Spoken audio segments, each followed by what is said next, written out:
This episode is brought to you by CBS All Access. If you don't already subscribe to CBS All Access, please use our affiliate link by going to talkthroughmedia.com/CBS. Using our affiliate link gives us a little credit, which helps us to keep bringing you great content. U.S. residents only.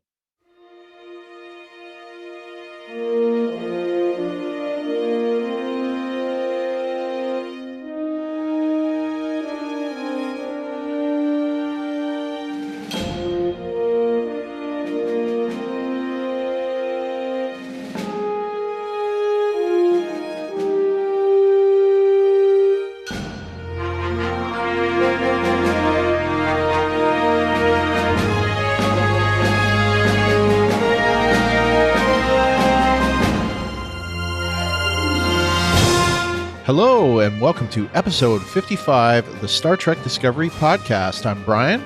And I'm Ruthie. And we will be covering Season 3, Episode 8 of Star Trek Discovery, titled The Sanctuary. But before we get started, we have some additional feedback on some prior episodes, mostly on last week's podcast, but there's also some stuff from Ken from Chicago, which seems to go back a little before that. So let's open hailing frequencies. Okay, first we have a voicemail, first of two, from Trey from Pittsburgh. Yay. Hey guys, it's Trey. I just listened to your podcast and I wanted to say thank you so much. That has been bothering me with thinking Curzon Dax was a Klingon since the beginning of the season, and I always thought that. So see what happens when, you guys are out there for us. All right. That's it for me. Thanks, guys. Awesome. Bye. Well, you're welcome. Short but sweet, but glad we could be of service. Yeah. So, and as I said, this is the first of two voicemails from Trey. So, again, I'll cut this one off because that was a short one. So, just give you a mini showcase. So instead of getting a new car, this is a new motorcycle or something. Or what is it? A new scooter. A new scooter. But anyway, yeah, so glad we could be of service. All right, so we also got some feedback from Ken from Chicago via Twitter, of course. Ruthie, you want to tackle that? All right. He says, David Cronenberg's character was interrogating Giorgio, but she wouldn't talk, so he let her ask him questions, thus revealing what she was interested in, just as Black Widow did similar in the Avengers movie twice. So yes, this is what we were talking about before, but we were wondering when he was talking about the Avengers movie. That's what he was talking about. Yeah, well, he said something like you were talking about it. I don't know. In any case, thanks, Ken.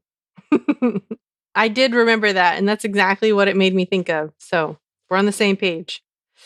He goes on to say, speaking of interrogations, I think those holograms were intentionally off-putting to get a rise out of people to reveal more information emotionally. They also had an echo to show their holograms the way natural gas companies add an aroma so you'll know if gas is leaking. That's funny. That's a good metaphor. Yeah.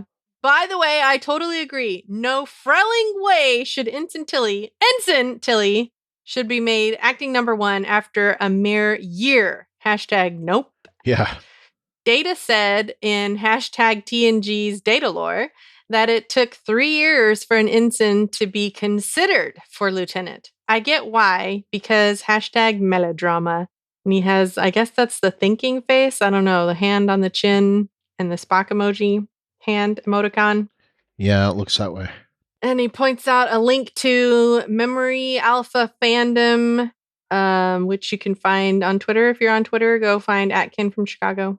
Then he says, for an inexperienced captain with an inexperienced number one, who should be a lieutenant commander or commander, not a mere ensign. So, yeah. Also, Tilly lacks the temperament. Burnham, Troy, Crusher, Shelby, Kira, Dax, B'Elanna, Seven are all characters with a more take charge attitude under pressure. I agree with that. Yeah, I would agree. I think I think it was definitely hashtag melodrama, and also I would say hashtag feels. Yeah. But like, just because it's a feel good thing doesn't mean it's the right move to make. I don't know. Anyway. All right. And we did get a message from someone we haven't heard from in several weeks, from James, the augmented sailor. He says, "Hey guys, just wanted to let you know I'm still alive. I've been watching the show, but I'm behind. Haven't even watched this week's episode yet. I've been dealing with some personal stuff that has taken a lot of my time. Unfortunately, I miss you guys. Still loving this season, even though Tilly being made EXO is the most asinine thing I've ever seen and takes away all Saru's credibility as captain. The only reason I see that happening is purely to have a confidant at his right hand and not for what an EXO's duty entails. Big time no, writers." Agreed, James. And it's good to hear from you. I feel like we're Yes. two ships passing in the night. Yes. Hopefully, you will get things straightened out. And believe me, I can sympathize with your personal stuff that's taking a lot of your time. All right. So, this episode, season 3, episode 8, titled The Sanctuary, is written by co executive producer Kenneth Lin and one of the staff writers, I believe, Brandon Schultz. Directed by number one himself, Jonathan Frakes. And of course, now captain of the Titan. The description from CBS.com, well, I guess he's also the captain of whatever that ship was on Picard. I can't remember the name of it. Well, and that was definitely in the past now. So he's not Yes. captain of anything now. He did. Yeah, I was going to say, he's an historic figure now. The description from CBS.com is as follows. Burnham and the USS Discovery crew travel to Book's home planet to help rescue it from Osyraa, the formidable leader of the Emerald Chain. Meanwhile, Stamets and Adira continue their search for valuable information on the origin of the burn. We didn't get a star date. Its air date was in Pacific time, December 2nd at 11:07 p.m. At least that's when I found it. My phone was spinning, so I didn't get to check it at its usual 11:06. On Eastern time, it was December 3rd at 2:07 a.m. is when I first got access to it, with a runtime of 47 minutes and 45 seconds. So, Ruthie, what did you give The Sanctuary? Well, lest we get any more negative reviews on Apple Podcasts because we don't like something, I will state at the outset, I didn't care for this episode as much. So I'm going to give it a random 8.9. And I'm sorry if you don't like our rating system person who gave us a bad review. And that's all I'm going to say on that matter. I also didn't like this one as much. And I think the source of it goes right down to the planet.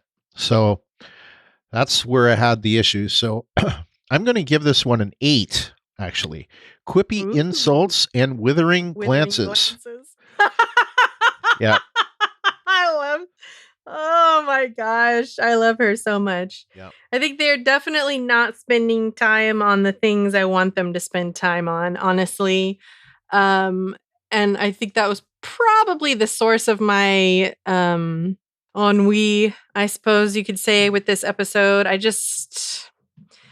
I wanted more of the things I wanted to see and less of what I didn't. That's pretty much how I was with this episode as well.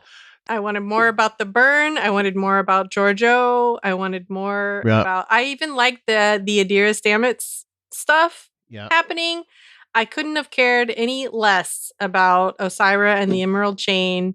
I really couldn't have cared very much less about the stuff going on with Book's planet. I like Book and Michael, but I didn't really care what was happening down there, I guess. Yeah. I don't know. They just didn't do a very good job of engaging me. So yeah, I can say pretty much exactly the same thing. So my rating's lower, but the things that I had issue with are pretty much the same. The thing that I really liked was the Detmer and the fighting, with Rin and on Bookship. Yeah, I've got that too. I really like the Detmer Rin grudge show. And a specific thing that I'm going to mention on that, which is in my my yeses, that made it feel right at home for me. But we'll get to that. But yeah, so I love that. And so I loved everything, but I didn't really care for Osyraa, and I didn't really care for the stuff on the planet. So that's where I'm at. That's why it's an 8. All right, so let's go through listener ratings. Ruthie, why don't you start? All right, Edwin from Arizona says 9.5, carry on. Aaron from Akron says, I'd give it 7 out of 10 space shaman communing with animals. Jeff X-Force11 says 8.5, Detmer's got her groove back. John from NC says 8 First Officer Tillys. Try again. Fantastic. Yep. Will from SoCal says, I rate this episode a 9 out of 10. Love it. Wes from Minnesota says, the Sanctuary went down a little bit off that roller coaster. Still hit high marks. I give it 9.5 Saru cringeworthy phrases out of 10. I agree with that. Not bad for an episode that airs the day right before my birthday. Oh, happy birthday, Wes. Happy birthday, Wes. You'll have to tell us how old you are if you want. Just kidding. But no, really. Yeah, I agree. I feel like I'm on a roller coaster too with this show right now. And this one was a bit of a downer for me. Trey from Pittsburgh, who we just heard from earlier, says 9.4 warm and fuzzy feelings with very cold hands out of 10. LT from NC says, 7.9 out of 10. It's a cat. Oh, man. And finally, Mike from Arizona says, the Sanctuary is just what the doctor ordered. I give this episode 9. Where did I bury that last body? Plus 0.5 advancement is good for a total of 9.5. That's good. Both Culber quotes. Yep. What was I just doing? Where did I bury that last body? That was definitely my favorite. All right. So now it is time for our yeses. Yes! Edwin from Arizona says yes to Detmer's flying. Aaron from Akron says yes to finding the burn source. Will from SoCal says the Discovery crew reminded other species how the Federation gets down and cares. They did it without firing a single shot and saving Book's planet. That point probably needs more discussion because there was a lot of, propaganda speak that we hear about the Federation. Later, we'll all talk about it. So, alrighty. Wes from Minnesota says, Osyraa, she may not be a great villain yet, but her introduction was done well. I suspect she will be menacing as the season nears its conclusion. I suspect a war will happen between the Federation and the Emerald Chain. Detmer actually gets to do things. She was actually a badass. LT from NC says, Lieutenant Detmer's wild ride. I enjoyed that they are still giving her some screen time and character development without her having an untimely demise. Yes, thank goodness for that. In fact, I think she made a great recovery this week. I like the way they used Rin as both a character and an expositionist. For just an extra character, it was good to see them deliver a little extra development. I liked seeing Osyraa as both the new face of the Emerald Chain and furthering the notion that the Orion women are the brains of the syndicates, much like we saw in Enterprise. And it's always good to get more JoJo in depth rather than just the action backup and deliverer of snarky quips. Yeah, I would agree with that, although I still love the snarky quips. Yeah. Mike from Arizona says, Philippa is back and in her snarkiest form yet. Finally, some action. And now we know that what they, Adira, want to be referred to as. Culber is back and seemingly acting in the chief medical officer role. Detmer finally experiencing traumatic growth. Go Tilly with her think outside the box, but not so original idea. Yeah, I didn't really understand why they thought that that would really work. Yeah. Seem a little naive. All right, Ruthie, what do you have for your yeses? I know it was kind of corny, but I enjoyed Saru trying out his different catchphrases. Yeah, yeah. I thought it was funny. I wonder what he will eventually land on, honestly. Hopefully none of the ones that he's tried. I know. Manifest is definitely a no. Oh, man. I also really enjoyed the Detmer Rin Grudge show. Yes. Yes. And of course, I should say, as usual, I really enjoyed the Georgiou stuff. I mean, it's Michelle Yeoh, and she's great. So she just, I don't know. Is that it? She has a, I don't know. I like her snark. I don't get tired of it. Yeah, yeah. So the way she delivers it. Yeah, I like when she's trying to, or when they're trying to, they give her the anesthesia, countdown from 10, and she Yeah. even finish her sentence. Yeah. Yeah.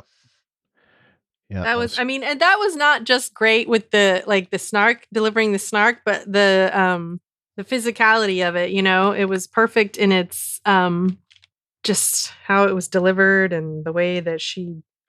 Yep. I agree. Acting, directing, combination. It was great. I liked it. Do you have anything else? I don't think so. My notes are scant. Okay. So. Right. Well, you did mention the Detmer Rin Grudge thing on Bookship. Well, I'm going to say there was something specific that I got a kick out of on that, and that is that cats don't like space battles as much as they don't like riding in cars. Yeah, no kidding. That was funny. I heard Grudge make a lot of the same noises my cats have made over the years when in the car, whether we're moving and we're driving them in the car and they're like going crazy, which I've had a couple of pretty bad experiences with, or just taking them to the vet. It's the same. Yeah. I actually traveled not across the whole country, but from New Mexico to Oklahoma with my cat. And it wasn't so bad once we were just driving on the freeway. I think the back and forth motion of the starting and stopping a lot was what she didn't like at all. But after we calmed down, and she just sat on my lap practically the whole time we were on the freeway, and it was great. But I think before that, the worst moves I had, like we didn't do it cross country, but because when we moved down to Florida, Julie took the plane down here, and Loverboy, our cat at the time, flew with her. And he was just kind of scared, but when we made moves from Cleveland to the suburbs of Cleveland, which was 35, 40 miles out, those moves where we had 5 or 6 cats, it was like a cacophony of those. Yeah, I bet that wasn't fun. Yeah, it was a lot of fun. So anyway, that made me. I was just laughing my ass off during that whole battle every time I heard Grudge make that noise. I know. Yeah. And again, another actor who's clearly held a cat before. But I love his reaction though. What is this? What is it? I know. Is it a pet? Yeah. Yeah. She's like, it's a cat. Yeah. It's funny. But specifically, though, I loved Detmer getting her groove back and just kicking ass on that in that scene. So Yep. Going full manual. yeah, to me that was great. Couple things I noticed with Adira and Stamets. Adira's they or them, I thought that was well acted by Blue Del Barrio and Anthony Rapp. Now, I think this is one of those examples where it's kind of played a certain way because you're acting this in the 21st century, where this is still a thing that people are learning about. It's not necessarily mainstream. Like a lot of people are, referring to themselves as they or them. It's not like an uncommon thing, but it's still not, I would say, common. And I even mentioned earlier in the season that this is something I wasn't terribly used to yet. I'm becoming more used to as I learn. But anyway, it's one of those things that I would think in the 23rd century, or especially in the 32nd century, this wouldn't really be a thing. So it's played a certain way because it's in 2020. But anyway, I thought that the way it was acted, the way it was written, all of that seemed very good to me, and it felt very personal to me. I know that Blue has been going through this this decision to take they and them as how they define themselves. So I know that was a personal thing to them. So I thought it was really shown from the acting. So I really enjoyed that. The other thing I noticed I didn't expect, Stamets more than once in the episode was making head tilts, much like Data and Soji. And I picked up on it, like he like made that like that Data would make, or we saw Soji make a couple of times in Picard. So it made me think, is he an android? Well, of course he's not an android, but he does have the head tilt. So probably nobody else noticed that, but I did. So other than that, I thought that pretty much the stuff with Giorgio, I loved all that. I love that effect with her face. That was fantastic. Yeah. And just all the things that she's going through. I find that really interesting. I found how Saru's captaining was interesting. I can see some of the comments about Tilly and how she is acting. Like I kind of said last week, it's almost like she's like the assistant to the captain more than a first officer. But at this point, it seems appropriate. So, anyway, I just want to see who ends up first officer at the end of this. I think it's probably going to be Burnham. And she'll switch back, but we'll see. Who knows? All right, so I think that's it for our yeses. So let's move on to our no's. No. Edwin from Arizona says no to the Orion villain. She wasn't as menacing as I hoped. And that's the funny thing. I thought that she was menacing, but at the same time, she wasn't. If that makes any sense. Yeah, I kind of felt the same way. I thought she wasn't really that intimidating. Yeah. Like some of the things that she did, like especially what she did to her nephew, I thought that was pretty brutal and pretty ruthless. But at the same time, she didn't have like a very intimidating effect on her. No, her persona wasn't very intimidating to me. Yeah, with her ridiculously long fingernails, I was like, sorry, I just don't find that scary. And she had this, I was trying to look up, who she was, and I have some information on that for later. But she had this like accent that was kind of like weird. Yeah, it was like phasing in and out of like English and, North American. I might be British, but probably not. Right. But I could be. Right.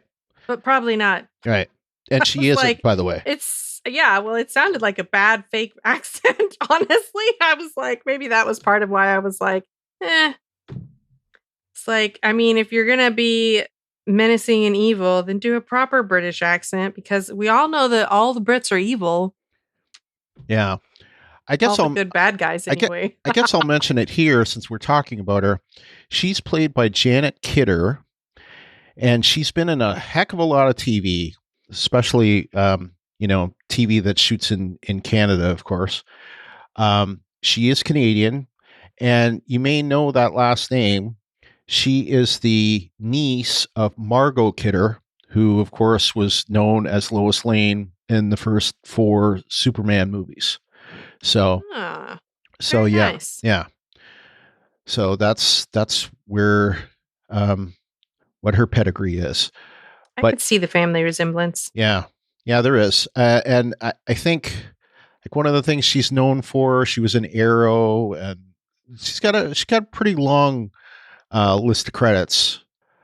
Not much that I've ever seen her in, but she does have a pretty long list of credits. So she must have been in Arrow after I quit watching. Maybe. But yeah, or I just don't remember her. I don't know. Like, I mean, her TV credits go way back to 97. And she's even been in like X-Files, like the recent X-Files. Oh, wow. Yeah. Well, but it's mostly like bits and pieces, TV films, a few recurring roles. I don't see anything where she was like a full-time role, but she's been in a lot of stuff. Well, so what can I say? Yeah. I think maybe she was kind of forgettable. Yeah.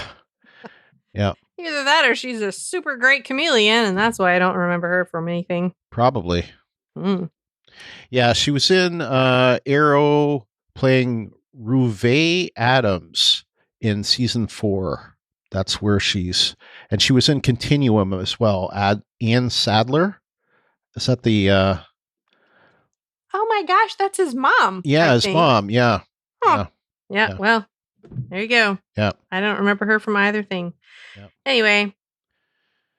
All right. So anyway, moving on. Maybe she'll grow into her villainhood. Who knows? Maybe. All right. Aaron from Akron says no to charged harpoons, crossbows. What's the point of using a projectile? I noticed that too. And supposedly, Kwejian was supposed to be a pre-warp civilization before Kwejian, sorry. Before Osyraa and the Emerald Chain got to them, I guess. So I guess that's why, but I mean, book seemed that way. Well, that's what they made it sound like, but at the same time, that's what they implied. Yeah, but like book, he seems to know his way around a starship, so. Well, that was 100 years ago as well, so. Well, that's true. Will from SoCal says no to Osyraa ship. What happened to all that firepower? The big bad ship was taken out by the little ship flown by Detmer.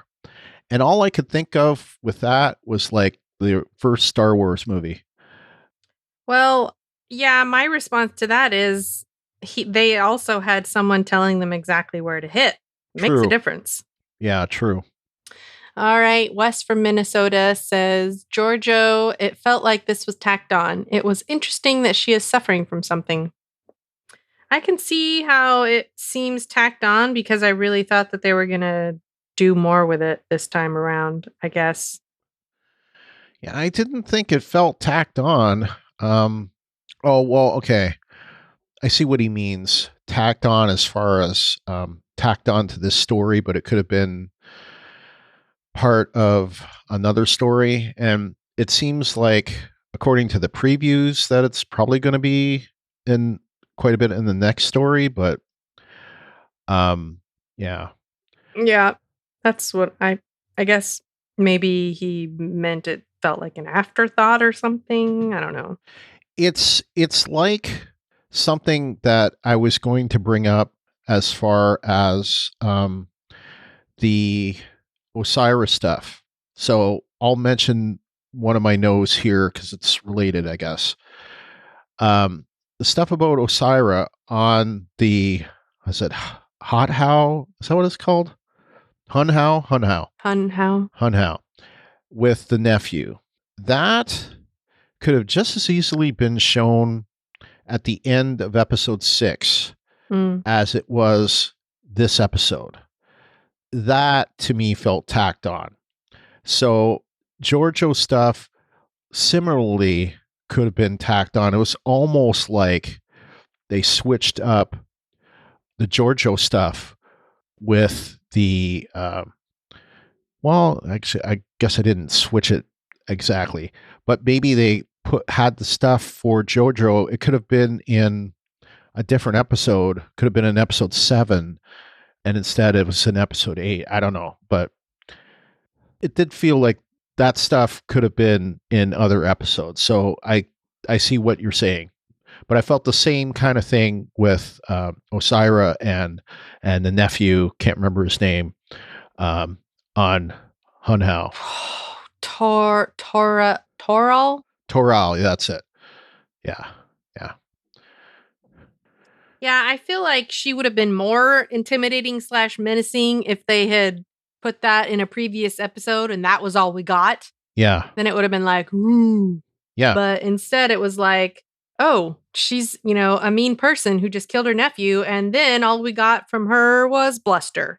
Right. And threats. And shaking fingers. You better not, blah, blah, blah. You're going to regret so-and-so. Or whatever. I was like, yeah, what are you going to do about it? Well, she did strafe the planet. Yeah, she did, but she still didn't get anything from it, right, from her efforts. Exactly. It's kind of like, you just got your butt handed to you by a little mini ship, so I don't know. Yeah. Seems like someone else should have gotten their butt handed to them if this person is such a huge villain. But hey, what do I know about villains? What do you know? I know I don't usually like them. Oh, man. Except for Georgiou. She's kind of a villain, but I kind of like her. She's kind of like, she's like your friendly neighborhood villain. Anyway. She's the villain fighting for you. Yeah, she's the villain you want on your side. Oh, my goodness. All right. LT from NC says, so what were the locusts eating? The planet looked awfully green and leafy to have been plagued by hungry insects, unless the biscuit trees were not on screen. That is one of my no's as well. This whole thing about a famine was talked a lot about, and yet we see a lot of people that look very well fed. We see a lot of vegetation, and we see no crops. The crops are not even shown to us. So, that's the biggest problem that I had with this. Like, the whole stuff on the planet was, to me, very weak. And they didn't do a good job of really explaining that there was this terrible famine. And, we don't hear about like the sun until they're up on the, at the last minute. Oh, you have a son? Yeah. Just like that part of it was pretty weak to me. Just in overall, it wasn't well done. I have to agree. I didn't really like very much of the stuff that happened on the planet, to be quite honest. I mean, you've just killed us all. Really? Because, I don't know. I thought the whole pesticide thing to remove the sea locusts to a different location, I thought that was very weak. The whole, all we can do is ask them to move. I'm like, well, why don't you then? Why would you not try that? Yeah. Well, that's another point that I've got in my nose here. I said their scientists have been working for decades to try to solve this problem. And Burnham just says, hey, you two empaths, why don't you just put your heads together and just ask them to leave? And then it's like, well, there's too many. Oh, we'll just beam down a beam from Discovery and we'll amplify your signal and that'll fix the problem. So that, they fix it in an hour. So Discovery's able to fix in an hour what their scientists have been working on for decades. decades. That's just beyond Lame. stupid. Yeah. Yeah. I don't understand why. I mean, I guess this works for her, but this is another thing I don't really like about the Emerald Chain is that, and honestly, okay, so true confession time. I've been watching The Walking Dead again. Okay, don't get too excited. It doesn't mean anything. My stepmom really wanted to watch the show, and so I told her I would watch it with her. So we've been watching, and we've had to pause our watch in the middle of season 5. Well, the first third. Anyway, season 10, sorry, in the middle of season 10 because my sister got the coronavirus. Damn coronavirus. And she was tested positive. I know, damn it, COVID-19. She tested positive, and so we're all in quarantine. We're in our separate corners quarantining. So I'm in quarantine right now. I have 1 week left to go. Anyway, a little less than 1 week. Anyhow, something that I didn't like in that show when it happened, it made me quit watching. I don't like in this show. Some bully shows up and says, "Give me all your stuff." And they just go, "Okay," and do it. And I'm like, some bully just shows up out of nowhere and says, "I'm gonna, I'm threatening and intimidating you, and you better listen to me." And so, I mean, I guess they were pre-warp or whatever, but still, it just seems like, at what point in time do you not? I don't know. I guess to me, I'm like, that went on way too long because I would have stood up to the bully a long time ago if it were me, I suppose. Yeah. Maybe. I don't know. I've never really been in that situation myself. But there's only so long that a person or people can be downtrodden and subjugated before they'll fight back. And I mean, maybe, I guess, I don't know, but I sort of feel like as Americans, we have a certain view about that kind of stuff because we threw off the boot of oppressors before. So we're like, haha, never again. And I don't know, it just happens way too much in the stories I'm watching recently. I'm like, why do people just let this Emerald Chain bully them around? I'm like, just stand up to them, throw off the chains of the oppressors. Anyway, I thought that was a completely weak aspect of the show, of any storyline, honestly. I'm like, why do people still put up with bullies, I guess? That's what I really want to know. So anyway, but yeah, I agree, LT. You're right. What were the locusts eating? I think the biscuit trees were off screen. Well, they definitely were, and a bit about all they did was, take what looked like maple trees in the Toronto area and just, change the tint a little bit, much like they did in season 1, episode 8, where they ramped up the blue. This time they ramped up the brown. Yeah, but they didn't do a very good job of showing. I mean, the best thing you can do in TV is show, not tell. They did a terrible job of showing drought and famine. Yeah. Just terrible. All right. So his final no from LT, from NC, also known as LC. So don't say that. Sorry. So is the Emerald Chain so short of lackeys that the boss didn't bring any backup? That's a good point.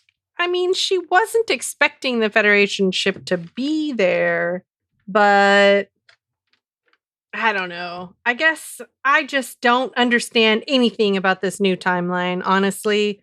None of it makes sense to me. I don't understand why all the people who left the Federation left the Federation. I don't understand why they would leave the Federation. I don't understand why they would be so devoid of power that they wouldn't have any I don't know. I don't know why the Admiral agreed to send them in the first place, honestly. It should have been another rogue mission, or a "you're going without us" mission, or a "we'll drop you off and then bounce" mission. Because, I mean, come on. You had to know there would be a conflict when you sent them. Yeah. Yeah, I thought that too. Like, if anything, just like a drop off and like just be shuttle. Yeah, like we can get you there quickly, but we're out of here after that kind of a Yeah. thing. Like all we can do is provide transport, which would literally have taken them like what 10 minutes round trip. Yeah. So I don't know. I was disappointed in that. Last is Mike from Arizona. He's got a few here. He says, still no jet. Well, thanks for holding up the James the Augmented Sailor quip about still no jet. Hopefully she'll be back next week. And still no display of Discovery's weapons and shield upgrades. Yeah, it's funny. I was thinking the same thing, that we didn't get to see how Discovery's weapons and shield upgrades are, because I wanted to see that. That would be good to see. Admiral Vance's rationale for trusting Discovery to go on a mission where they are likely to encounter combat due to an Osyraa that isn't open to diplomacy seemed weak to me. Agreed, Mike. Yeah, I agree with that as well. And lastly, so Burnham and Discovery figured out all they needed to do was amplify the frequency, and the Kwejian, I know I said it wrong again, couldn't figure this out on their own. I'm acknowledging that book never said Kwejian don't have ships, just not warships of Osyraa's type. Like I could have Googled it and gotten the same answer. I need them to bring something else, like Ruthie has stated, such as a different perspective that was maybe lost in the past 900 years, because they should not be able to match technological thinking and advancements so easily. Yes, and they yes. should not. I was thinking this, and this is kind of my negative as far as the stuff that's going on with Giorgio. You got Dr. Culber and Dr. Pollard working on her. And yes, they've got access to technology that's 900 years in the future. But think about that. What were doctors from 930 years ago doing? Well, first of all, they probably weren't called doctors. They were called medicine men or healer or alchemists or yeah, whatever. They weren't. They didn't really have a thing called doctors. And as we were talking about in a previous episode, doctors for long time didn't even like wash their hands when they performed surgery, and they certainly didn't like sterilize the instruments. So what advancements would occur? It's kind of like they treat it like there's like a technological cliff that happens, and then once you're at the cliff, you or what would not, maybe not the cliff, but like a plateau. It's like a flat earth kind of thing. So once you're at the end, call it a plateau. Okay. So once you're at the end, there's not enough, like all the advancements slow down, and someone who's 930 years in the future, they only know a few extra things, or they've got better instruments or something. I mean, take a doctor from like 1920, and he's not going to know what the hell to do in 2020. He's not going to be able to perform endoscopic surgery. Right. Without some serious training. They're kind of acting like, oh yeah, I read up on all the technological advancements in a day. I'm good. The only way it would be plausible to me is if in the 32nd century they had the technology like they did in the Matrix. Yes! Or you can like download knowledge directly to your brain. Yeah. Yeah. So like cool. Trinity could learn to fly a helicopter in seconds. Yeah. That's what I could see working here. But other than that, if they can't do that, then I think that them trying to, make everything just, miraculously be, like, okay, a starship is a starship. I get that. And there are certain, a computer a computer from 20 years ago isn't that different from a computer from now, except the but the software is completely operating different. system. Exactly. Yeah, Yeah. exactly. I mean, that's a huge part of it. Every time they come out with a new operating system, there are changes and Yes. different things that you have to adjust to. And unless you're reading that owner's manual very closely, you might not get everything. I mean, Yep. I remember when I don't have a PC at home, I have a Mac. So the only PC usage I get is at work. And when I switched from whatever I had before to Windows 10, I was like, what the heck? So, I mean, there was definitely a learning curve. Now, imagine that times 20 or whatever. Yeah. It doesn't make any sense. I mean, it's like they all got up to speed in a day or two. I'm like, man. Yeah, I can imagine like going from like Windows 3.1 to Windows 10. It would be quite, or for that matter, going from DOS to Windows 10. That would. Yeah, exactly. Yeah. Exactly. That would be even more shocking. Yeah. I agree. I think they're assuming too much. Yeah. I don't know. All right. So that is it for our listeners. What do you have for no's? I think I've kind of pretty much said your piece. Yeah. Okay. I don't want to belabor the point too much. I guess just that whole, like, I don't know why they thought, I will reiterate, I don't know why they thought sending out Detmer in Book's ship would absolve the Federation from having any part of this. I mean, why are they surprised that she would take out her, or why are they surprised that she would retaliate against the Federation when clearly it was a Federation action just because it was a non-Federation ship? I just thought that was so flimsy. That's about all I got. What I was going to say is, and this, I kind of weakened this no after watching it another 2 times. I've seen this 4 times in total, and I wrote this down after the second watch, and after the third watch, I kind of lessened it a little bit, but I still have it down as a no. The scene near the end with Tilly and Rin seemed a little odd to me, since I thought at first that their only interaction before had been when Rin disrespectfully came into Saru's ready room. That's not actually true. They had a couple of interactions like on the bridge after that. So that's why I kind of have to say, no, that's not exactly true.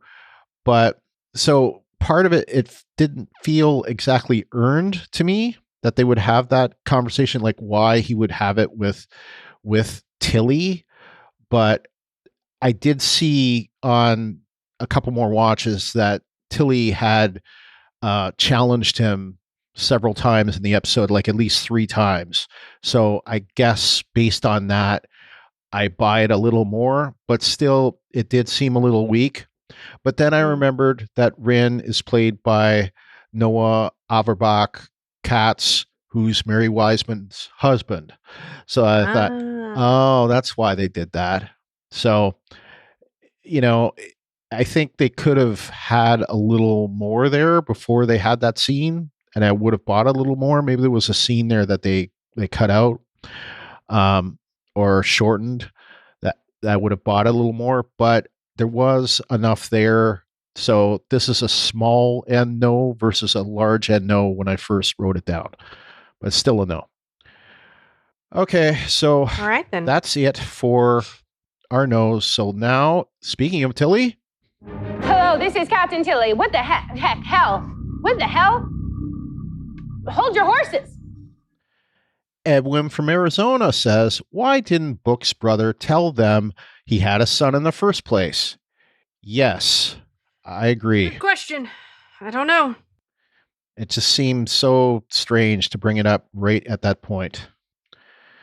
Like, I guess they were estranged, so why would he? But I don't know.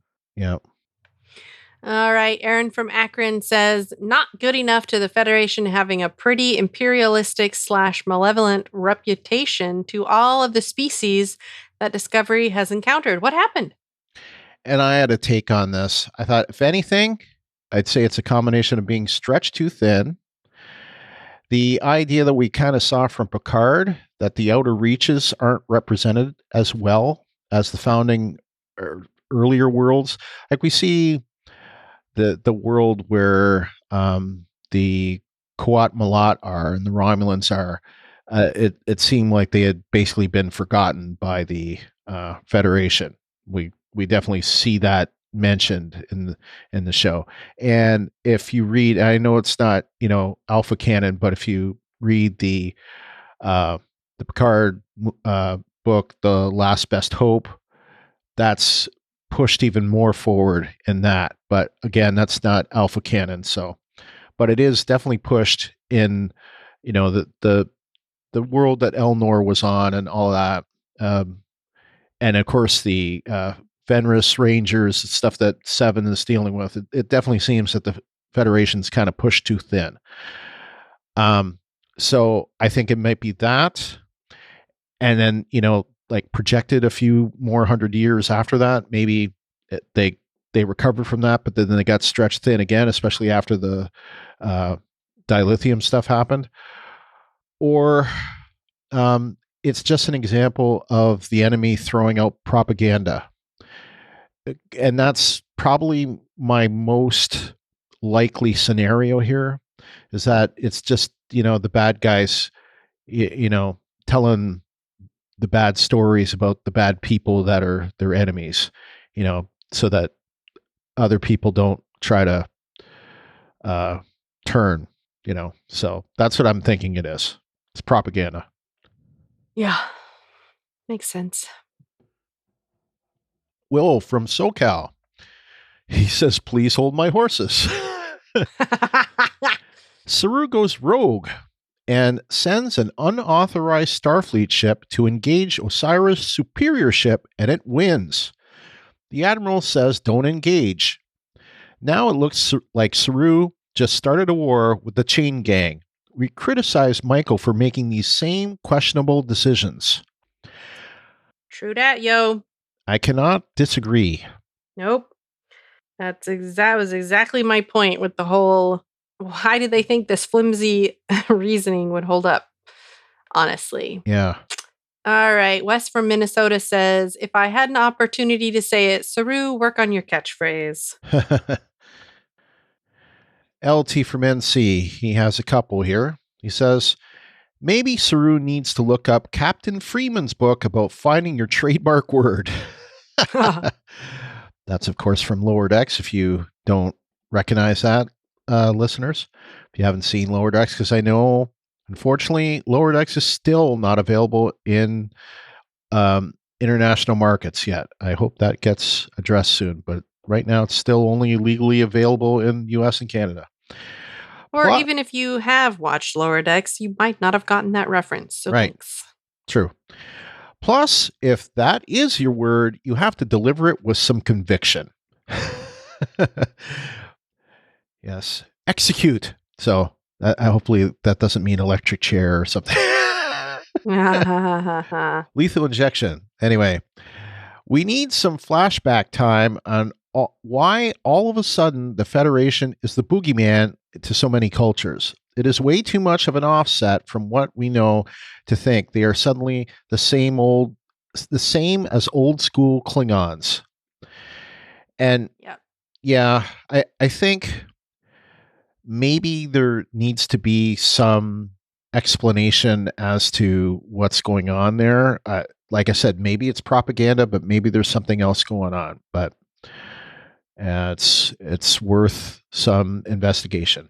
I also would like to know why so many founding member worlds, no less, left. Out. Yeah. Yep.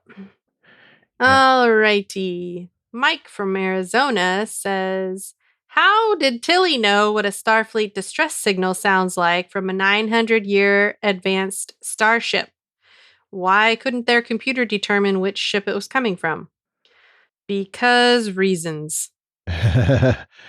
Yes, reasons. We had to draw it out so that Adira could write an algorithm. Exactly. That's why. I don't know. Well, yes. Yes. I don't know. As far as why Tilly recognized it, maybe it just hasn't changed. That's possible. I mean, SOS hasn't changed. It's still the same in Morse code. And that I can't imagine that would ever change. So probably it's one of those things that you just don't update just in case. You never know. Yeah. All right. He says, "What's up with the Jinsu dart guns? They look great, but I'm surprised by the projectile." Yeah. Yeah.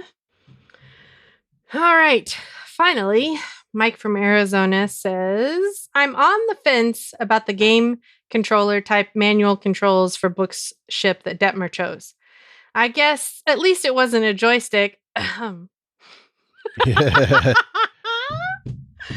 Oh my gosh. Hey, that was my favorite Next Generation movie. So even with the joystick. Yep. I get that one. All right. What do you have for Hold Your Horses? I just have one. How exactly can Book tell that it's his ship from all the way down on the planet? I was wondering that too, because I certainly couldn't see that from the naked eye. Me neither. I was like, seriously? I mean, we can see the moon from our planet just fine, but his ship is significantly smaller than the moon. Yeah. And not to mention they could see the other starship too. I'm like, Yeah. How big are these things? And how close are they to the upper atmosphere, I guess? I don't know. Yeah, and it's funny how they could see her ship, but they couldn't see Discovery. And how come they could see his ship and they could see her ship, but they couldn't see Discovery? I don't know. I don't know. Maybe I need to take another look at that. But the only ship I saw was her ship, and I don't. The only ship I saw like mini explosions around her ship, but I couldn't tell exactly where the explosions were coming from. Right. And they were still clearly in space, so it's not like they were in the upper atmosphere or whatever. They were in space. He shouldn't have been able to see that. Unless he has really, really good eyesight, just like Saru has really, really good hearing, apparently. Yes, he does. Yeah, and what was the name of that? It was, I think it started with a V. What? That ship? Whose ship? The Viridian? The Viridian. That sounds like it's a planet in Generations. So I had a few things that we already talked about. So I'm going to, I struck those out, and I had one thing in my notes, but after me thinking about it, it's got to be in my Hold Your Horses. I'm going to lead with that. We see another example of the senior officers. They got something they're doing. They got working on their little calculation, their algorithm. So instead of working on something else, no, they don't go work on something else. It's time to play classical music. How many times did we see this in Deep Space Nine, Voyager, and especially Next Gen? It was always like, oh, the calculation's going to run a couple of hours. Oh, let's go play violin, or let's go listen to jazz, or let's go to the holodeck, or let's play a game of poker. Oh man, you got to take time to relax. I know, but that's the thing, and they mentioned this on lower decks too. It was, it's like the lower decks guys, they'd have to do some other like awful thing, like clean out the holodeck. Which was really funny, by the way. So yeah, I had to think about that. Okay, so I guess Book is not a human based on this. Like his real name is Terex. Is that it? Rex. To Rex. And he's how do you say this? Kwejian. Kwejian. Okay. So he's not human. He's humanoid, I guess. And he's a Kwejian. So why does he have the name of Cleveland Booker then? What's the deal? I feel like that is coming. Yeah. He hinted at it was a long story, didn't he? Yes, he did. As long as it doesn't take another 15 years to tell or something. Yes. So anyway, I think that because I don't know if he's just trying to pass as human amongst the couriers or whatever, but whatever the story is, I want to know what's going on. But the other thing that I have to wonder is, okay, so most of you have seen the short treks at this point, at least I would think the first season short treks, and this is a first season short trek, Calypso. And Calypso has the Discovery. Now, this is not the 1031A, but the 1031 ordered to stay put in a nebula for supposedly 1,000 years. And it comes across a ship. I guess it's a distress, or what do you call it? An escape pod that this guy Kraft, who's definitely and but isn't a part of the Federation. He mentions the Vidrash, which has been mentioned this season, and that's our first encounter with is it Zara? Is that her name? Zara. The intelligence that becomes the Discovery computer from the sphere, we think now at this point. So what I'm wondering is it possible, since this Discovery is in a nebula, and we find out that the source of the signal that started, the dilithium issue is in this nebula, is it possible that this is Discovery in this nebula? It's not true. That's impossible. And then when you think, is it possible that maybe, since you can't, how can this possibly be? Since it's a 1031, is it possible that this, in coming through the wormhole, it splintered and it's through another time? Maybe even the Kelvin timeline? What? Could this be a Kelvin disco? I think it was a mistake. It'll be retconned? I think the show people made an error. Well, that I can live with, but the question that I've got, 1031 and 1031A aside, is it possible that this is somehow Discovery? I don't know. And then we also have to think about Giorgio and what's going on with her, and possibly this kind of interdimensional issue with her, based on what we see with her. Could she have, or has to do something? I don't know, but it makes me wonder how much of this is related to her. So I went back last night after we didn't record. I went back and watched Calypso just to see if there was anything that I could, glean on, I could get a clue on, and I didn't find anything. There didn't really seem to be any difference between the season 1, season 2 Discovery and the Discovery that was in Calypso. Of course, you wouldn't expect to find anything other than Zora. That's her name, Zora. I think I said Zara or something, but it's Zora.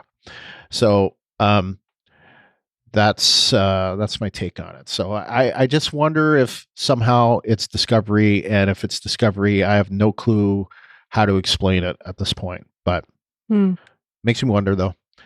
Okay, so that's it for our Hold Your Horses. So let's open hailing frequencies. Normally, the first one that we play is usually from Jeff X Force 11, but Jeff X Force 11 was not the first one to get his voicemail in this week. The first one to get his voicemail in was Fred. So we're going to give him honors. So here we go. And this is version 2 of his voicemail. Because we just listeners, so we had something come up last night, so we ended up recording on Saturday night versus Friday night. You're probably going to get this a little bit later this week, unfortunately, as a result, although I'm going to probably do a rushed edited version, so this won't be quite as polished as some of the other episodes you'll hear. So if you notice that, sorry. But anyway, so here's Fred's version 2 of his voicemail, which is about a minute longer than his first one. Hello, Brian and Ruthie, and all listeners to Talk Through Media. This is Fred from the Netherlands with some feedback for Star Trek Discovery, Season 3, Episode 8. What did I like most about this episode? That was actually the interview in the ready room with Ian Alexander and Blue Del Barrio. This was not the best episode. Book's home planet with the fight with his brother, I didn't like that too much. I had a bit the impression of the last season of Killjoys, where the quality of the storytelling got less and less. And then that whole thing with that infestation on this planet by these beautiful floating plants or animals. And at the end, the two brothers were able to just convince them to go back to the sea just by their empathic powers. What the heck? And the Discovery had to boost that? Really? And are these two brothers the only two empaths on the planet? Couldn't they boost it with just more people? I found that all a little bit far-fetched.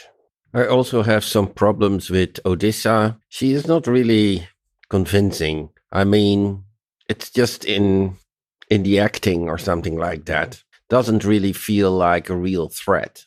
The whole thing about Georgie is getting annoying. They can speed that up a little bit.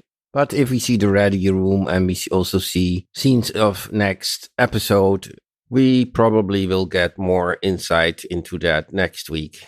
What I did like is the interaction between Tilly and the Andorian and Detmer. That was quite okay. Piloting Booker's ship and the way she did that and the success she had with it is probably very good for her self-esteem, something she probably really can use at the moment.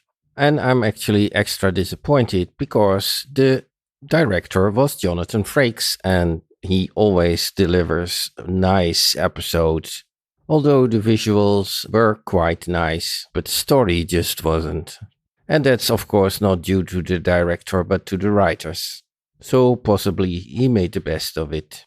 Okay, I will stop my rant here and leave the positive feedback to others. Greetings, all the best, Fred from the Netherlands. Well, thank you, Fred from the Netherlands, for your voicemail, and thank you for getting it in so quickly and giving us a version 2. So you didn't like it. It's funny when I heard you say that, and this was in version 1 and version 2, that the thing that you liked the most was the interview on the Ready Room. I thought of all the times I said something really positive doing the Walking Dead talk through, where the thing that I loved so much was on Talking Dead, or the thing that I hated the most was on Talking Dead. Because I remember that. Yes. That wasn't in the show. Yeah. Oh, it wasn't? No. But I had to laugh because that was Ruthie and I had that conversation many times before. Yeah. And I think the reason why they didn't solve their problem before was because hand wave. Yeah. Yeah, I mean, I think I don't mind them taking time with Giorgio. I think they have to build to it, and I think based on not to spoil too much, but there is a really nice preview that's in the ready room about next episode, and it seems like we're going to get quite a bit of an advancement on Giorgio's condition next week. So, yeah, I just wish we had that this week, honestly, because I was disappointed.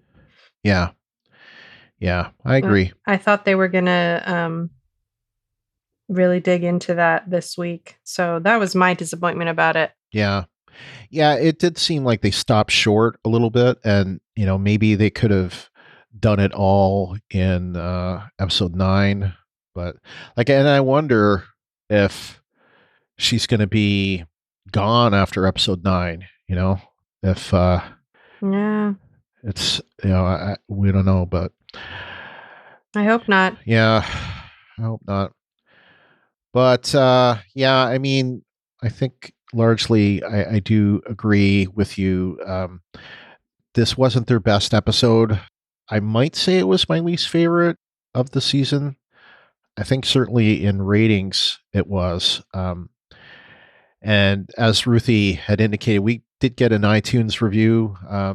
Actually, I think it was done a while ago. I think it got released maybe just this week because it was, those ratings get delayed a little bit around Thanksgiving time because of the holidays. So I only saw it this week. But anyway, and they didn't like our criticism of, I think it was episode 5. And, that happens. But we try to give honest reviews. And sometimes, we might seem like we over criticize, but we're trying to give a balanced review. And we love on the show when it's appropriate to love on it, but we also will pick it apart when it's time to pick it apart. So, and there were a lot of great things I thought about this episode. And if you need me to say it again, I thought that the space battle was incredible. I thought that was top notch all the way. Loved that. I thought the stuff with Giorgio, although they could have, shown us more, I thought that was incredible. Pretty much all the stuff that was on ship, I thought was great. It was the stuff on the planet that I didn't care for, and I thought I'm not sold on Osyraa either. For the somewhat, I thought she made a great entrance, but then the rest of it was kind of disappointing. And she doesn't. I agreed with Edwin. She doesn't seem that menacing to me. Maybe she needed to be a little more, pardon the pun, but a little more mustache twirling. I mean, she's not going to have a mustache, but you know what I mean. That might have made her a little more menacing. I don't know, but I think going in and out of that semi-British accent was a little distracting for me. So yeah, I was a little too. I was listening to her on the ready room, and I was like, what is she? I can't tell what's going on. I don't know what that accent is, but I didn't hear it. It wasn't happening when she was talking on the ready room. So that to me made it sound like it was a fake British accent. If that's not what she, if that's really how she talks and I just didn't hear it in the ready room, apologies, but I don't know what else to say. It sounded, that could be just the way she talks. I don't know. But to me, it sounded like a fake British accent. And I was not impressed. Yeah. And, it's worth saying she's from Cranbrook, British Columbia. So that's where she was born. I don't know if that's where she spent most of her days, and her aunt was born in Yellowknife, Northwest Territories, of all places. She passed away a couple years ago, actually. Margot Kidder. So that was. Well, you would know more about how Canadians speak, what their accents are than I would. Yeah, some Canadians have some a little bit of a British accent or some kind of Britishy accent, but it's usually more of a Maritimes kind of thing, and it's usually not a fancy British accent. It's more of a like a Cockney type thing, or like Newfoundland accent where it's, it's like no Interesting. thanks, bud, that kind of thing. Mm. So it's not a fancy accent. It felt very. It's not posh. It's anything but posh. So anyway, it's not typically an accent that you would hear Canadians do. So I don't know. It felt. Now, mind you, if she spent a bunch of time in the UK, then I could see, her having that a little bit, but, I don't see anything from her resume that shows me that she's spent a bunch of time in the UK. So I don't know. And eventually that goes away anyway. Yeah. My one of my stepbrothers spent 2 years in and around London, Bath, that area. And he definitely picked up a bit of a British, lilt, accent, whatever you want to call it. He definitely had it a little bit for a little while, but it's totally gone now. Yeah. So Yeah, it says she is the daughter of Annie Kidder, who was born in Montreal, and obviously her the sister of Margot Kidder. So mhm. well, no, maybe not.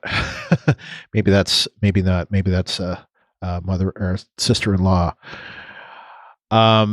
Anyway, but getting back to this. Yeah, that's about it I have for Fred. So thank you so much, Fred. And let's move on to our next voicemail. And of course, this is from Jeff, X-Force 11. Hello, Brian, Ruthie, and Star Trek fans. This is Jeff X-Force 11 leaving my feedback about Sanctuary. I enjoyed this episode. It was fun to kind of delve into Book's family, extended family, and get more insight on the Emerald Chain. It was cool to get more information about Georgiou and what's going on with her. But what I really enjoyed about this episode was how Detmer really is getting back to who she needs to be, and the interaction with the crew on Discovery, with Saru trying out catchphrases, and just the interaction between all of the people on the ship.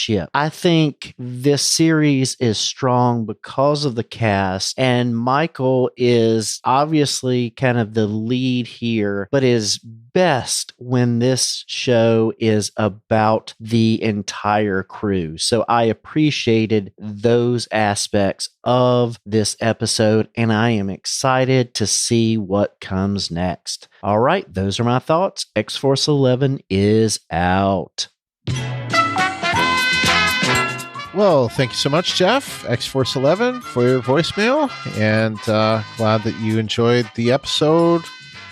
And that's about all I can think about saying. I'm glad you enjoyed it. So Yeah, I have to reiterate again how much I really did enjoy the trying out the catchphrases, especially with the kind of almost like crickets sound that you could hear in your head after he said that, like the silence and the looks and the everybody's kind of like in agreement, like, nope, that's not it. I enjoyed those little moments as well. Maybe it would have been better with some of Saru's like cricket phrases that he, that thing he does. I don't know. I don't know about that. But yeah, I think he needs to keep looking, because I don't think any of those. I guess Execute was the best one of the ones that he used, but even then, I think Execute has certain connotations that I don't think we need to get into here. But yeah, well, honestly, I'm sure they've got one in their back pocket that's going to be good, and he's going to be able to say it with panache and his own flourish, I suppose, if you will. So yeah, they're just waiting to unveil. I thought it was hilarious, though, that he was the way he was going about trying to pick his phrase. What I Where want are to we know on the other matter? Yeah. What I want to know is, how did Manifest make the short list? Yeah, that's a good question.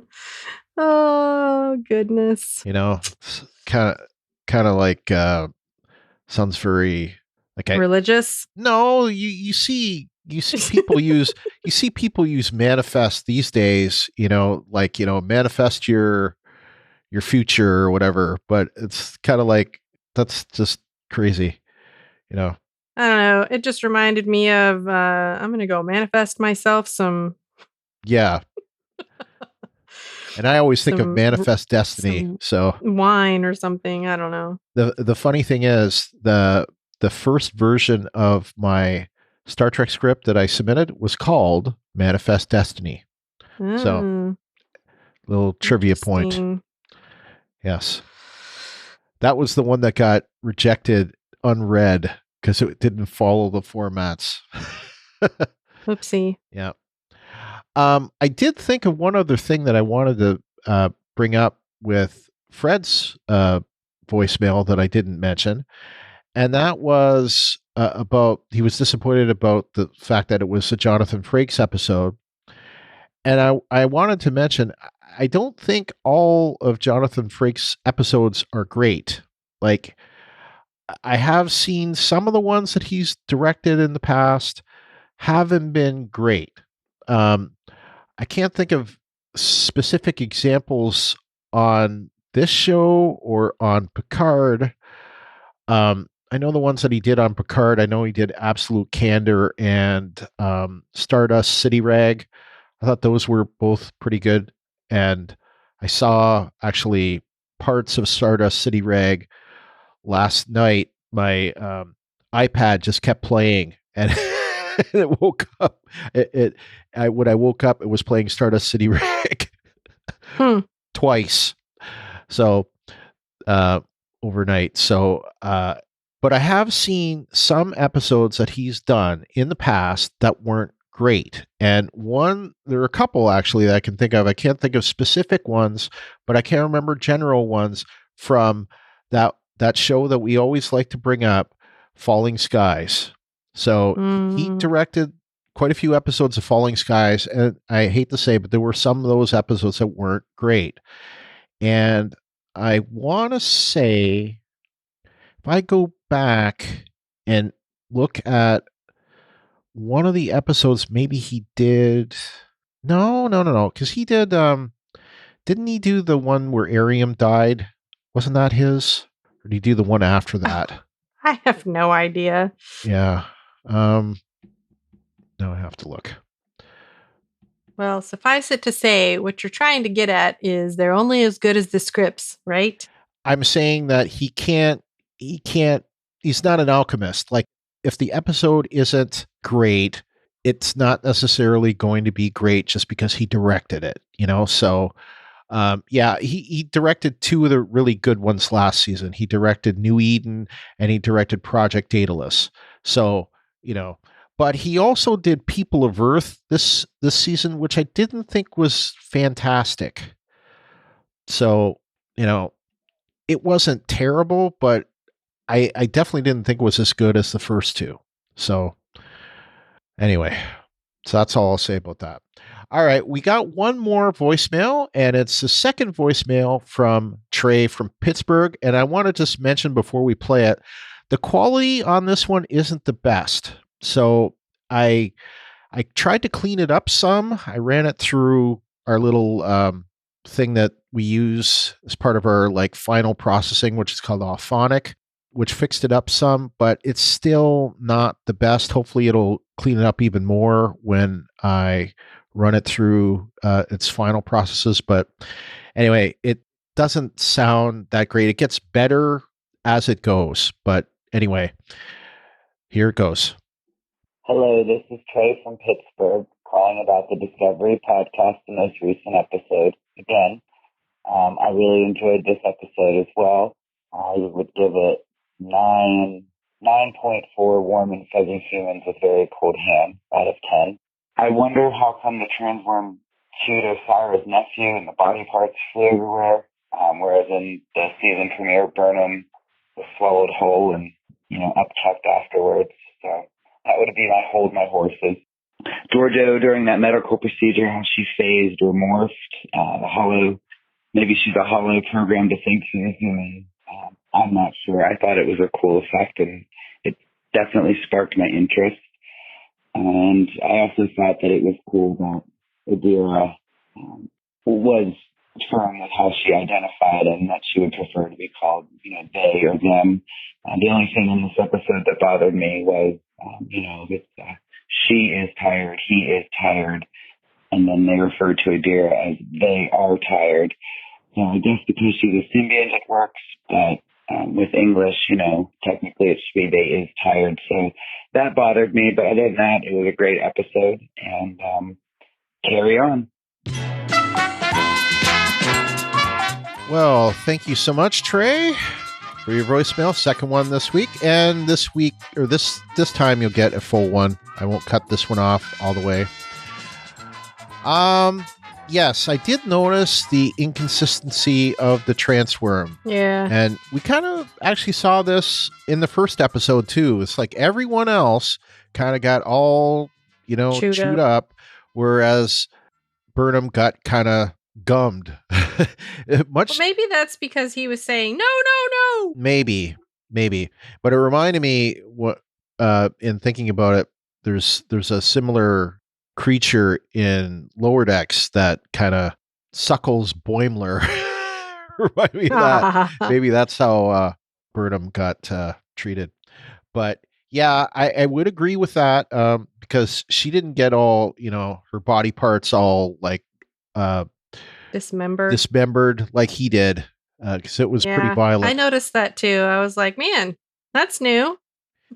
Yeah, although maybe the difference is that she wasn't entranced with him, whereas because I don't think she got the eyes, whereas he did. Like the people on the rest of on, was it Heme?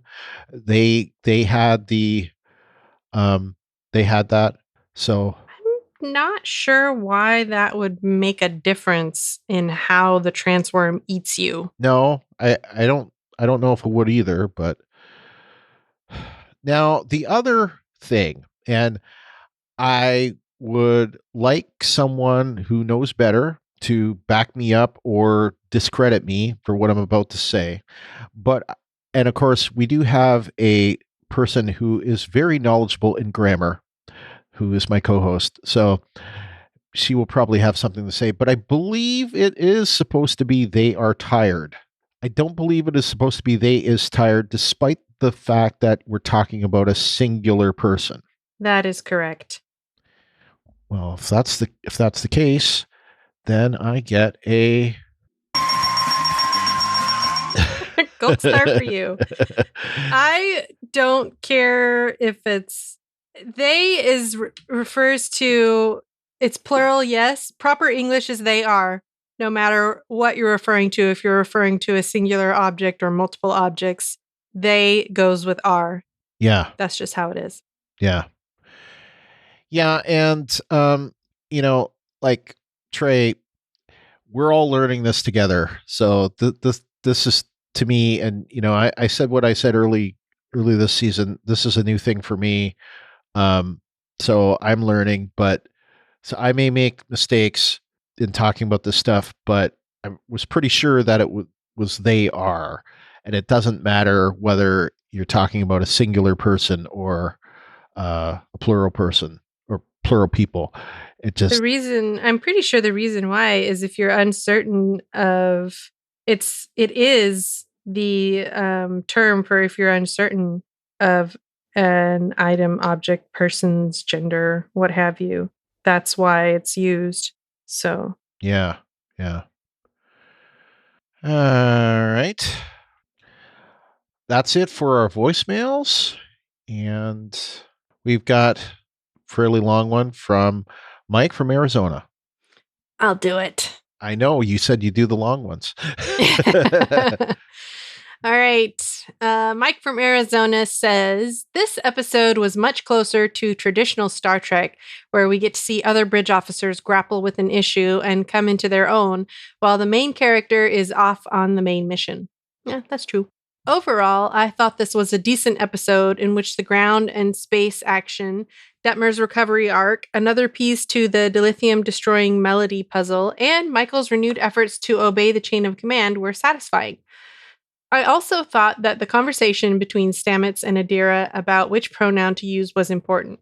They are providing more depth to the Trill symbionts as opposed to the Jadzia Dax character, where they limited the relationship mostly to holding memories of past hosts. With Ezri, they tried to add more complexity due to her undergoing an emergency medical transplant. Sound familiar? But again, they limited it to sorting out memories and feelings. I hope with Adira they continue to explore the emotional tightrope act of balancing multiple emotions and identities, not fall into the same traps as the Daxes, and not bring about some form of seamless transition too soon. This season is developing some parallels with Andromeda.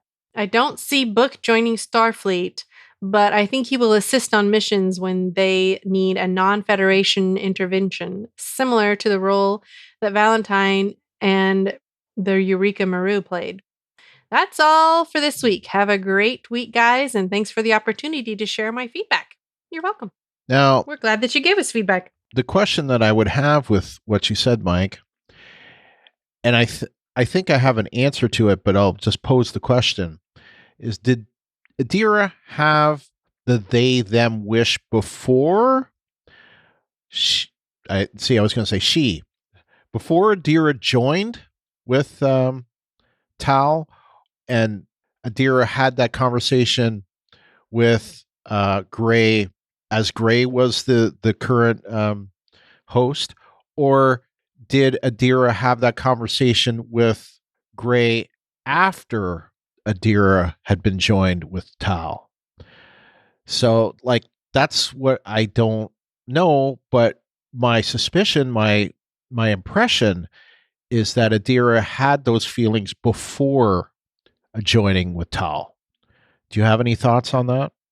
That was my impression as well. Whether or not that's accurate or if that's simply because of our knowledge of the actor, I don't know. Yeah. And like I said before, I felt like it was well earned. It felt like Adira was speaking from the heart, and knowing that Blue de Barrios has been going through the same changes themselves, right around the time that Blue was cast in this role, I think makes it even that more prescient and leads to some reality, some more realism in the role, in the portrayal. So it feels earned. It feels good. I feel like I'm connecting to that as I'm watching it. So I think it especially for a performer who's, as I mentioned on the Ready Room, this is Blue's like first really big role. Blue really hadn't had much of anything before Star Trek Discovery, so it's really impressive coming into this, doing such a good job acting here. So LT from NC is our final bit of feedback this week, and he says, they teased us with the distress signal being the basis of the music, and now I want to know more about what the deal is. Plus, I'd love a little more intel on the Emerald Chain. Yeah, I would too, on the Emerald Chain. So far, the Emerald Chain is kind of portrayed as Osyraa is the Emerald Chain, and there has to be more than just Osyraa in the Emerald Chain, because if that's true, she's just like a bully, like a single bully. And, we haven't seen much else of the Emerald Chain aside from Osyraa. And she's kind of just, like when Vance mentions Emerald Chain, it's like, oh, Osyra's been busy. It's not like anyone else. So, you know, and now we know from Rin that they're running out of dilithium, which means that they could not be a big threat too much longer. So, but anyway, anything you want to say about that? I want to know more about the music. I don't really care about the Emerald Chain. I agree with that as well. I want to know about the Emerald Chain, but I do want to know more about the music too. I want to know the source, the Federation distress signal. That's why I wonder if it's Discovery somehow, or is it like somehow, I don't know, something from the Kelvin timeline. I've heard people say that. I don't even want to go there, but there is something. There is just in the preview. I know that there's something mentioned in the preview that could be related to that. We'll see. All right. Well, anyway, it's time for other notes. So, what do you have for other notes? I just wanted them. I don't know. Maybe I should lower my rating from an 8.9. I just wasn't all that impressed with this episode. I didn't really take that many notes. I didn't really have that. I just don't really have that much to say. Pretty sure I've said it all. I wish they spent more time on the burn. Yes, I agree. I wish they had spent more time solving or trying to solve the issue with Giorgio, but I just kind of feel like they're pussyfooting around, I guess. I don't know. I think they are moving too slow. I think they're moving too slow about everything. They've got all these like side issues. Like up to this point, I feel like they should be drilling down on these things at this point in time, but they're trying to stretch it out to have enough material, I guess, for the rest of the season. But I am disappointed. I guess I would call this episode a filler episode. Yeah. And I sometimes like filler episodes, but this time I really did not. I didn't think it advanced the story at all. We spent all this time waiting for something to happen, and I don't know.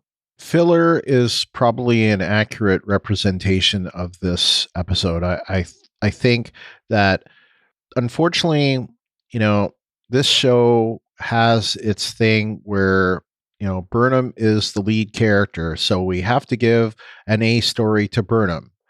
But we want to advance, a B story and a C story and maybe a D story. So we'll give them a little advancement here and there. But, we have to send, Burnham down to the planet, or we have to send her, looking for the big, big thing in this episode. But it seems like there's like either they insert her into the episode in kind of a strange way where she doesn't necessarily need to be, like maybe episode 5, or she's like, in one like last week where, she was fitting to be there, but at the same time, I don't know. Actually, last episode was pretty good, so I'm not going to say too much about that, but it does feel like they're trying to push a little thing. Well, let's give Burnham an interesting thing to do that maybe is not related to the main story. And that's what this one felt like. So I think, I think I agree with you that, especially considering this episode was only, I think, 47 minutes, I want to say. Oh, we had a 47. Look at that. Yeah, 47 minutes and 45 seconds. So we got a 47 this week. Yay. That's pretty bad. I'd like to point out that was completely accidental. Yes. But anyway, the point being, and we got like a 7-4. Actually, no, that was that was me watching the first episode. It was a 7-4 serial number. Anyway, point being, though, that I think that I agree with you guys saying that there could have been more advancement with Giorgio, could have been more advancement with the burn. I definitely agree those things. And hopefully we will get more advancement next episode. So, because if you remember last season, the this was episode 9 was the episode with Arium, and we had a major advancement as far as the whole control thing. That's kind of where control really the story shifted to control. So maybe this will really shift things into the burn, and while at the same time maybe answer the whole questions about Giorgio as well. So the only thing in my notes that we haven't talked about was one question that I know has come up before, but I had to ask myself this, and it was just based on a couple little comments made. Are Owo and Detmer a couple? Because just the way that Owo was talking to Detmer after she got back from, her mission aboard the what is the name of his ship? Something like Iron Eagle or so. I know that's not right, but I seem to remember Eagle was in the name of it, but I don't know. Anyway. But to answer your question, no, I don't think so.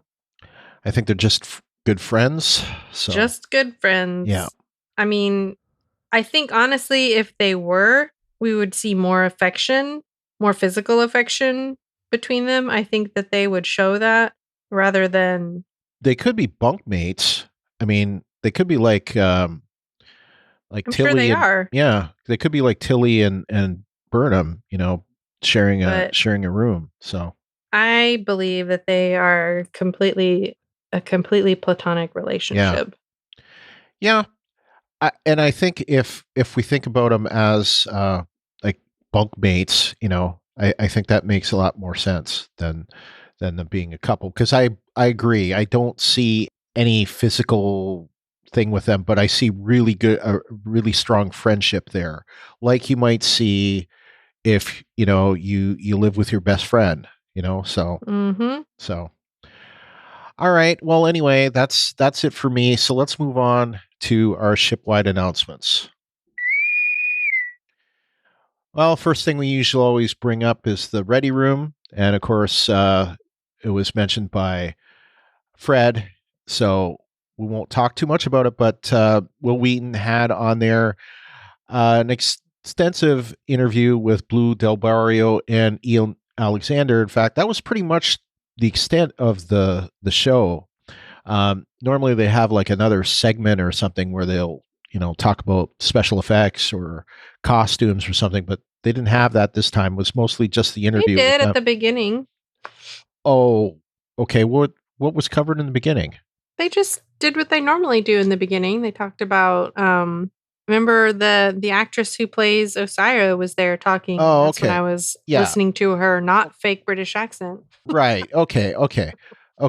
Yeah. Yes, they had that. But what I was thinking of, usually they have they'll have like a segment after the interview before they have the sneak peek. They'll have like a little thing. Yeah, that's true. Yeah. Because I think the interview went longer maybe than they initially intended. I don't know. Yeah. But because they had their little quiz question, right, whatever they call it, that came the commercial break. Well, it wasn't a commercial break for me, but anyway, you get the idea. Right before the scene for next week. So yeah. On to news, and we want to again thank Wes Huntington for collecting these for us. A spinoff to the Deep Space Nine documentary, which is what's called What We Left Behind. I was going to mention, I've noticed it is now free on YouTube. So, which I paid for it on YouTube now. So, but I don't know if that's true, if it's free worldwide, but at least in the US, it is available for free. So you don't need to pay for it. You can watch the entire thing for free on YouTube. So anyway, a spin-off of it is coming per the producer, David Saponi. And he's also the producer of the Voyager documentary, and that is back in production, which it was on hiatus due to COVID-19 and could be ready in 2021. So hopefully, COVID notwithstanding, hopefully it will get made and be done by next year. The Star Trek film that Noah Hawley was going to make, it appears that it was actually further along than we previously thought. He mentioned in an interview this past week that his film was actually almost in the pre-production stage before the new head of Paramount, Emma Watts, pulled the plug. So they basically wanted to, revisit the direction. And honestly, I think a lot of it has to do with the success of the Star Trek franchise on CBS All Access / eventually to be called soon Paramount Plus. I think a lot of it does have to do with that. So we don't know for sure, but it stands to reason that they might want to eventually make movies that are based on what the TV franchises are now. But who knows? I'm just speculating. I don't know. But them deciding to rethink it is not surprising, considering like the last movie didn't do so well. And this one supposedly had to do with a plague or something, a virus. Probably not the best thing to have right now. Yeah, that might not play very well right now. There is a new book. We've known that this was in the works for a while, but is now out, called Star Trek: The Artistry of Dan Curry. And if you don't know that name, Dan Curry was a visual effects artist and supervisor from the TNG era all the way to the end of Enterprise. So you have definitely seen his work. He is known for a lot of the look of what we see in all of the iterations of Star Trek, from TNG to Voyager to Deep Space Nine to Enterprise. The Klingons, especially the fighting of Klingons, the Batleth, that's Dan Curry. The look of the Batleth was Dan Curry. So that's him. And the like Klingon calisthenics and all that stuff, that's Dan Curry, because he was also a martial artist. So he came up with all that. Well, all right. Kwejian Entertainment, who of course does the has up until last year did STLV, was supposed to do STLV this year, but of course with COVID it got canceled, and of course now it's doing that. I forget what they're calling it, the 55-year celebration or whatever. They are also doing some kind of sci-fi con event in 3 different places in 2021 with Star Trek alumni. And those cities are Vancouver, Edison, New Jersey, which I believe is close to New York. I'm not 100% sure of that, but I believe it is. And, very interesting to me, Jacksonville, Florida.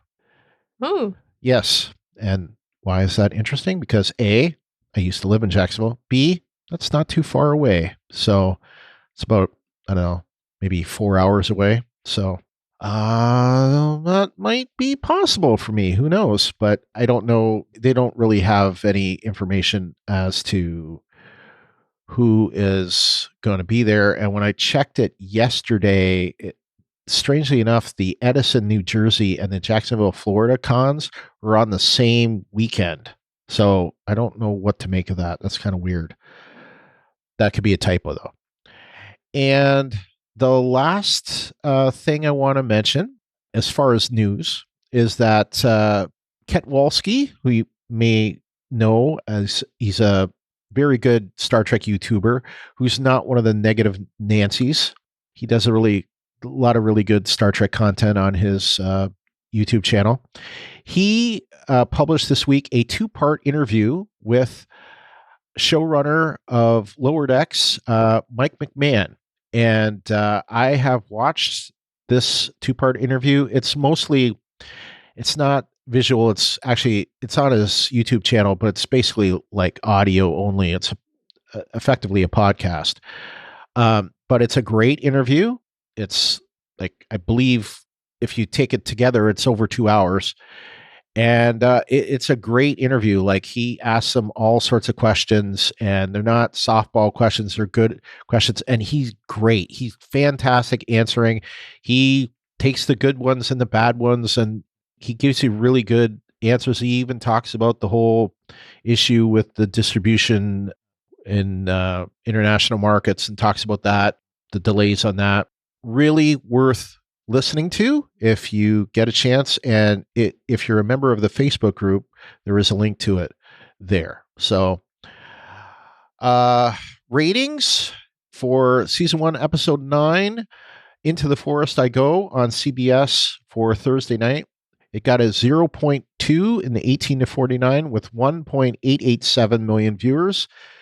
That is similar in the demographic with 0.2 last week, but way up from 1.507 million, which of course last week was Thanksgiving. So in the Parrot Analytics, the last thing we'll bring up is that Discovery dropped a slot, but its numbers went up. So that's the weird thing again.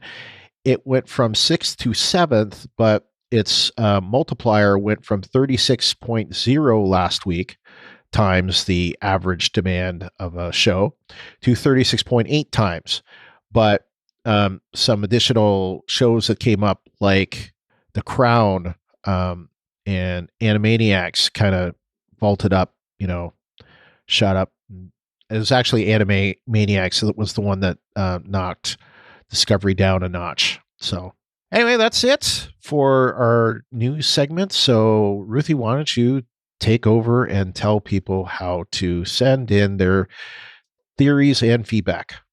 All right. To submit your theories and feedback, go to talkthroughmedia.com/feedback, where you can submit text or audio, or you can call 216-232-6146. You can also shoot us an email by typing in Star Trek Discovery at talkthroughmedia.com. Or you can post in our designated episode thread in our Facebook group, which is facebook.com/groups/Star Trek TTM podcasts. As far as we know, the deadline for Discovery Season 3, Episode 9 will be on our regular day and time, Friday, December 11th, 2020, at 7 p.m. Eastern, 6 Central, 0000 UTC.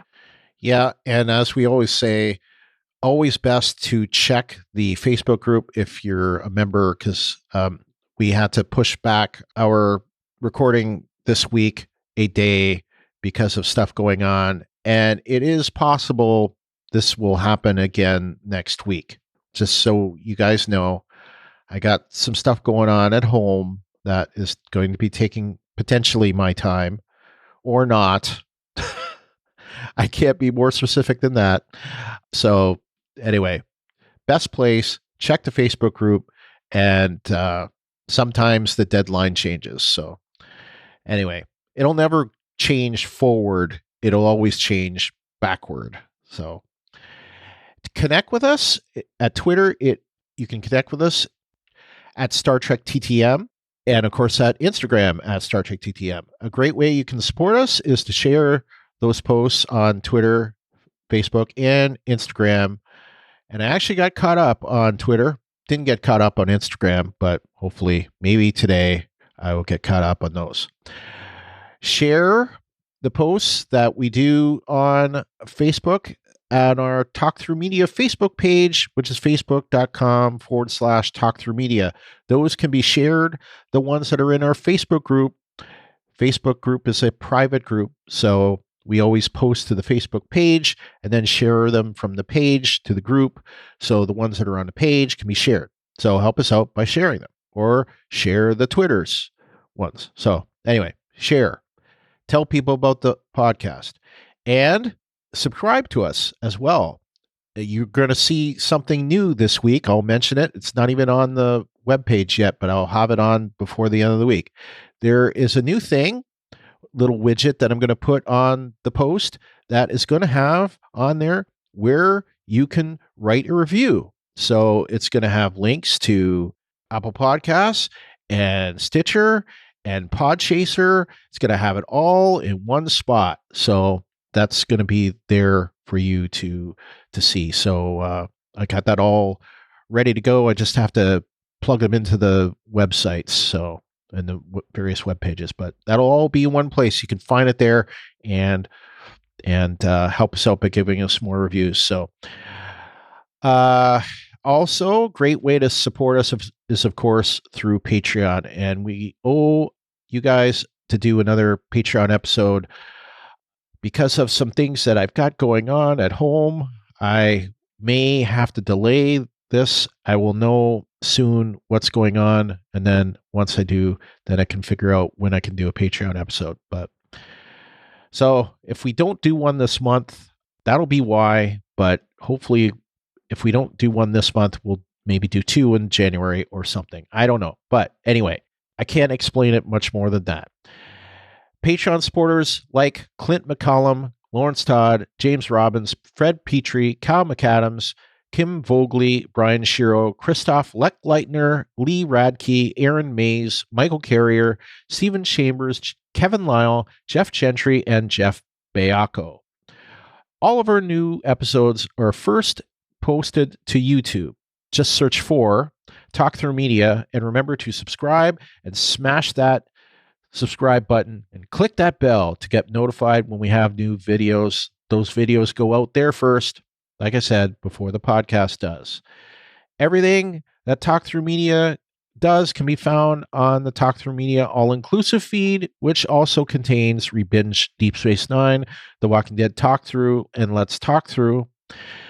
The next episode of the Star Trek Discovery podcast, Season 3, Episode 9, is titled Terra Firma. Now, I've seen this being mentioned as Terra Firma 1, and I've seen it mentioned as Terra Firma. Do you remember what they said on the Ready Room? Did they say Terra Firma, or did they not say anything? I don't recall.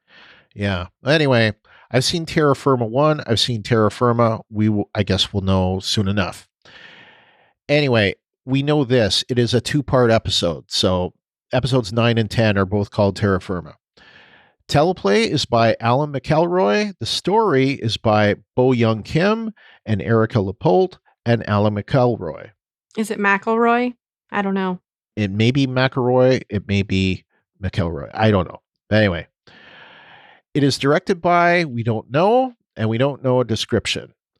But we do know that we see David Cronenberg guy in a sneak peek scene talking about Giorgio's condition and how it has to do with both time and alternate universe. So that's what's causing her issue. So if you go through time, you're not affected. If you go through alternate universe, you're not affected. But if you go through both, you're affected. So apparently that's his explanation anyway. And we also see an image of a guy in a next-gen uniform. So an early next-gen uniform. Like an early next-gen 1. uniform, yes. With the little, leotard. Not leotard. Without the onesie. collar. The onesie. It's the onesie version. Yeah, no collar. They were all mostly onesies. Yes, they were. Even when they I was watching something and they said when they refabbed some of the uniforms, the ones that have the zipper up the front, they added a collar to it. That's all they did. Yeah. I noticed that too. Well, anyway, so we should get more explanation on Giorgio next week.